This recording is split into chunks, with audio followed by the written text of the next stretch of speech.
this is Kevin with CreativeOrange.com, and the last pricing video I did, I got a response back, actually quite a few responses, and one of them here from Boyd Gilmore was a really good email he sent me, and to just basically to paraphrase what he said, he wanted to know, with the way the market's changing, with people getting DSLRs and just getting in the market, do the clients actually know the difference, and how do you raise your prices, because the clients don't seem to know the difference with between good photography and bad photography, and that may be true, but in reality I don't think it is. The one thing you got to remember is that those cheapy clients that are going to go to those people are not your clients to start with. They're never going to spend money with you, regardless of whether those other photographers are there or not. They are going to go to Kmart or Walmart or something like that if it's not one of those other photographers. So they're not your clients. So if that's the case, don't even worry about them. But I do see a race to the bottom with everybody just trying to undercut each other. But we've had this year, more than any year so far,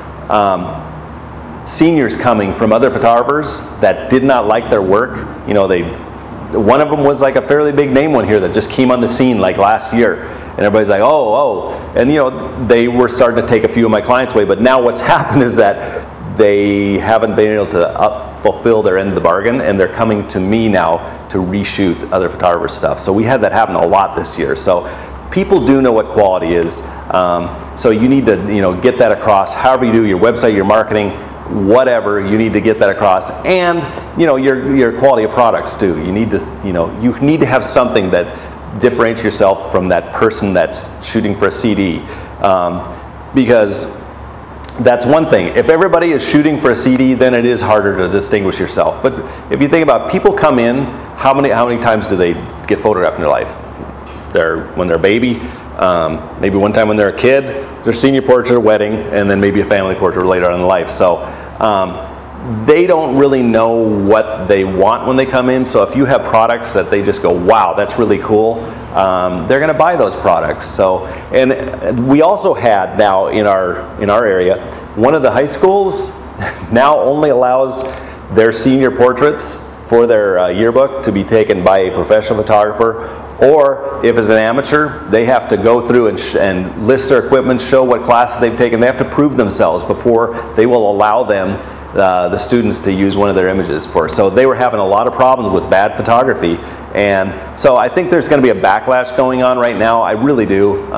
People are getting smarter, and they can tell a scam when they see it. And not to say it's a scam, but they can tell. I get stuff all the time through for Living Social and stuff with these photographers selling for next to nothing, and then you go to a website and you're like, whoa, I wouldn't even go to them for $10, let alone $15. So I just think you need to really get your skill set going, and just work on becoming a better photographer and have quality products, and your clients will come to you. You just have to figure out who your client is, and it's not that cheapy one, unless that's the route you want to go and you want to compete with them. But I choose to not compete. I don't even know who most photographers are in my town, because I don't even care. So sometimes that's a good way to go, is blinders on, and don't even worry about what everybody else is doing. Do your own thing, and people will gravitate to you. They come to who they feel fits them. So and that's the key to marketing. So there you go. I hope that helps a little bit. We'll post up the question on here so you guys can read the whole thing. But it was a really good email, and I thank you for that. And I hope this answers. Okay, take care. Bye-bye.